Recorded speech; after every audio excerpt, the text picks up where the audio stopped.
വിധി എന്ന വാക്ക് രണ്ടു വിധത്തിൽ നമ്മെ സ്വാധീനിക്കുന്നു. നഷ്ടങ്ങളും സങ്കടങ്ങളും ഉണ്ടാകുമ്പോൾ ഒരു പരിധിവരെ നമ്മളെ അതിൻ്റെ ആഘാതത്തിൻ്റെ കാഠിന്യം കുറയ്ക്കാൻ സഹായിക്കും. മറ്റൊന്ന്, നമുക്ക് കൈവരിക്കാം ആയിരുന്ന പല നേട്ടങ്ങളും നഷ്ടപ്പെടുത്തി നമ്മൾ വിധി എന്ന രണ്ടക്ഷരത്തിനെ പഴിചാരുന്നു. സമ്പത്തോ കഴിവോ അറിവോ എന്തു തന്നെയായാലും പരിശ്രമിക്കാതെ നേടാനാവില്ല. മറ്റുള്ളവർ കഠിനാധ്വാനം കൊണ്ട് ഇവയൊക്കെ നേടുമ്പോൾ നമ്മൾ പറയും, അവൻ ഭാഗ്യവാൻ, എൻ്റെ വിധി എന്ന് സമാധാനിക്കും. എന്നാൽ നാം അറിയുന്നില്ല, പലതവണ പരാജയപ്പെട്ടാണ് നാം നടക്കാൻ തന്നെ ശീലിച്ചത്. ആത്മവിശ്വാസവും ആഗ്രഹങ്ങളുടെ തീവ്രതയുമാണ് നമ്മളെ വിജയത്തിലും നേട്ടത്തിലും എത്തിക്കുന്നത്. ഉയരത്തിൽ കെട്ടിയ കയറിലൂടെ സർക്കസുകാരൻ നടക്കുന്നതും സൈക്കിൾ മുതൽ വിമാനം വരെയുള്ള വാഹനം നിയന്ത്രിക്കുന്നതും കഠിന പ്രയത്നത്തിലൂടെ നേടിയതാണ്. നേടാനുള്ള നമ്മുടെ ആഗ്രഹത്തെ ബലപ്പെടുത്തിക്കൊണ്ടിരിക്കുക. വിധി എന്ന പഴുതിലൂടെ ഒളിച്ചോടുന്നവർ അലസതയുടെ പടുകുഴിയിൽ ജീവിതം ഹോമിക്കും.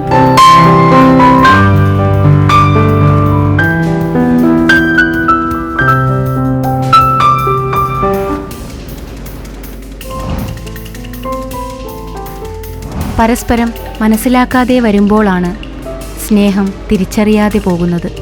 ഭർത്താവ് സ്നേഹത്തോടെ പെരുമാറുന്നില്ല എന്നതാണ് ഭൂരിഭാഗം സ്ത്രീകളുടെയും പരാതി. സ്നേഹം ഉള്ളിലുണ്ടെങ്കിൽ അത് പുറത്ത് പ്രകടിപ്പിച്ചുകൂടെ?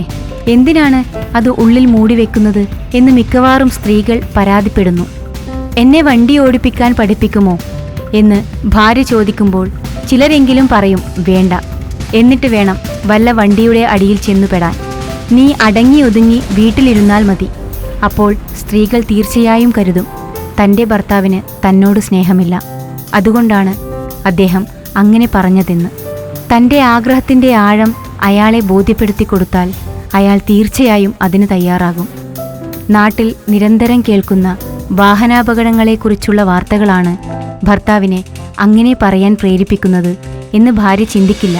തൻ്റെ ഭാര്യയെ ജോലിക്ക് വിടുന്നത് മോശം കാര്യമാണെന്ന് ചില പുരുഷന്മാർ കരുതുന്നു.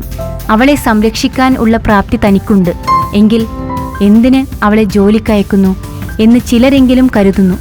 ഒരാളുടെ വരുമാനം കൊണ്ട് ജീവിതം മുമ്പോട്ട് കൊണ്ടുപോകുന്നതിന് ബുദ്ധിമുട്ടാണെങ്കിൽ സ്ത്രീകൾ ജോലിക്ക് പോവുക തന്നെ വേണം. കുട്ടികളെ വളർത്തുന്നതിനും വീട്ടിലെ ചിലവുകൾ വഹിക്കുന്നതിനും അവൾക്കും പുരുഷനും തുല്യ ഉത്തരവാദിത്തം തന്നെയാണ്. അതല്ല, എല്ലാ ചുമതലകളും ഏറ്റെടുക്കാൻ പ്രാപ്തിയുള്ള ആളും എല്ലാ കടമകളും ഭംഗിയായി നിർവഹിക്കുന്ന ആളും ആണ് തൻ്റെ ഭർത്താവ്. തുല്യതയുടെ പേരും പറഞ്ഞ് കുറഞ്ഞ വേതനത്തിന് സ്വകാര്യ സ്ഥാപനത്തിൽ ജോലിക്ക് പോകേണ്ട കാര്യമൊന്നുമില്ല. ഒരു സ്ത്രീക്ക് വീട്ടിൽ തന്നെ ഒട്ടേറെ ജോലികൾ ചെയ്തു തീർക്കാൻ ഉണ്ടാകും. അത് പുരുഷൻ എത്ര തന്നെ സഹായിക്കാമെന്ന് കരുതിയാലും അവളുടെ കൈസ്പർശം ഏൽക്കേണ്ടിടത്ത് അവൾ തന്നെ എത്തിപ്പെടണം. പിന്നെ പഠിച്ച് യോഗ്യത നേടിയ ഒരു സ്ത്രീക്ക് ജോലി ചെയ്യുക എന്നുള്ളത് അവളുടെ ആഗ്രഹം ആണ്. അതിനുവേണ്ടിയാണ് അവളെ അവളുടെ മാതാപിതാക്കൾ കഷ്ടപ്പെട്ട് പഠിപ്പിച്ചത്. അവളെ ഒരിക്കലും തടയരുത്. കേവലം മധുരമൂറുന്ന വാക്കുകൾ ലഭിക്കാത്തത് കൊണ്ട് മാത്രം തൻ്റെ ഭർത്താവ് സ്നേഹമില്ലാത്ത ആളാണെന്ന് കരുതരുത്. എല്ലാ ഉത്തരവാദിത്തങ്ങളിൽ നിന്നും ഒഴിഞ്ഞുമാറി യാതൊരു വ്യക്തിത്വവുമില്ലാതെ ജീവിക്കുന്ന ഒട്ടേറെ പുരുഷന്മാരുണ്ട്. അവൻ തൻ്റെ കടമകളൊന്നും നിർവഹിക്കാതെ വായതോരാതെ സംസാരിച്ചതുകൊണ്ടോ ഉത്സവപ്പറമ്പുകളിലും സിനിമാ തിയേറ്ററുകളിലും കൊണ്ടുപോയതുകൊണ്ടോ മാത്രം അയാൾ സ്നേഹമുള്ളവൻ ആണെന്ന് വിലയിരുത്തരുത്. പഞ്ചാരവാക്കുകൾ ചൊരിയുന്ന ഒരാൾ തന്നോട് ജീവിതത്തിൽ വിശ്വാസത പുലർത്തുന്നു എന്നും കരുതരുത്. അതെല്ലാം പലപ്പോഴും കാപട്യങ്ങളാണെന്ന് വരാം. സ്നേഹമൊരിക്കലും വായുവിൽ നിന്ന് പ്രത്യക്ഷമാകുന്നതല്ല. അത് ഹൃദയത്തിൽ നിന്ന് തന്നെ ഉത്ഭവിക്കണം. അത് കൊടുത്തു തന്നെ നേടണം. എത്ര പരുക്കനായ പുരുഷൻ ആണെങ്കിലും സ്നേഹത്തോടെ പെരുമാറുന്ന ഒരുവളുടെ മുമ്പിൽ ദുർബലനാകും. അയാളെ മനസ്സിലാക്കാൻ ശ്രമിക്കണം.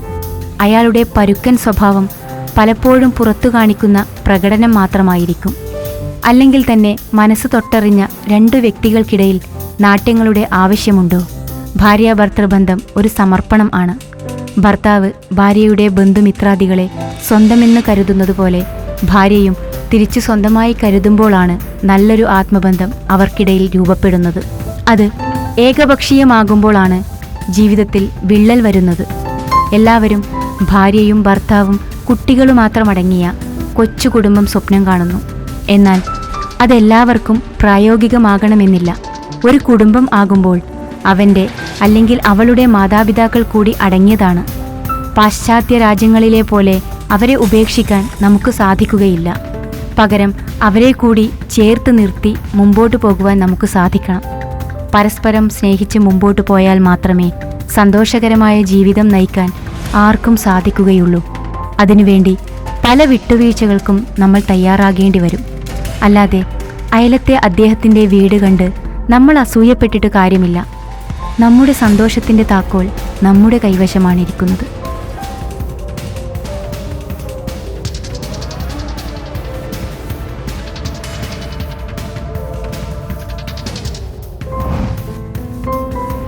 എൻ്റെ പ്രധാന ജീവിതചര്യകളിൽ ഒന്നാണ് രാവിലെയുള്ള നടത്തം.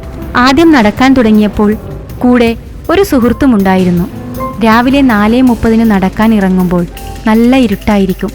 റോഡിൻ്റെ ഇരുവശത്തും കാടുകൾ. പടർന്നു പന്തലിച്ചു നിൽക്കുന്ന ചെടികൾക്കിടയിൽ ഒരു ചലനമുണ്ടാകുമ്പോൾ സുഹൃത്ത് ഭയത്തോടെ എൻ്റെ അരികിലേക്ക് ചേർന്ന് വരും. അത് വല്ല പട്ടിയോ പൂച്ചയോ ആയിരിക്കുമെന്ന് പറഞ്ഞ് ഞാൻ അവന് ധൈര്യം പകരും. എവിടെയെങ്കിലും ഒരു മരണം നടന്നാൽ അവന് ഉള്ളിലുണ്ടാകുന്ന ഭയത്തെപ്പറ്റി എന്നോട് പങ്കുവെക്കും. എങ്കിലും രണ്ടുപേരും കൂടിയുള്ള യാത്ര ആയതിനാൽ ഭയത്തെ മാറ്റിവെച്ച് യാത്ര തുടരും. അവൻ അല്പം അലസനാണ്. മഴ പൊടിഞ്ഞാൽ നടത്തം വേണ്ടെന്ന് വെക്കും. അവൻ ചിലപ്പോൾ ഉണരാൻ വൈകുമ്പോൾ നടത്തം ആരംഭിക്കുന്നത് വൈകും. എങ്കിലും അവനോടൊപ്പം യാത്ര ചെയ്യുമ്പോൾ വല്ലാത്ത ഒരു എനർജി തോന്നിയിരുന്നു. ഞങ്ങൾ പല വിഷയങ്ങളെക്കുറിച്ചും ചർച്ച ചെയ്യും.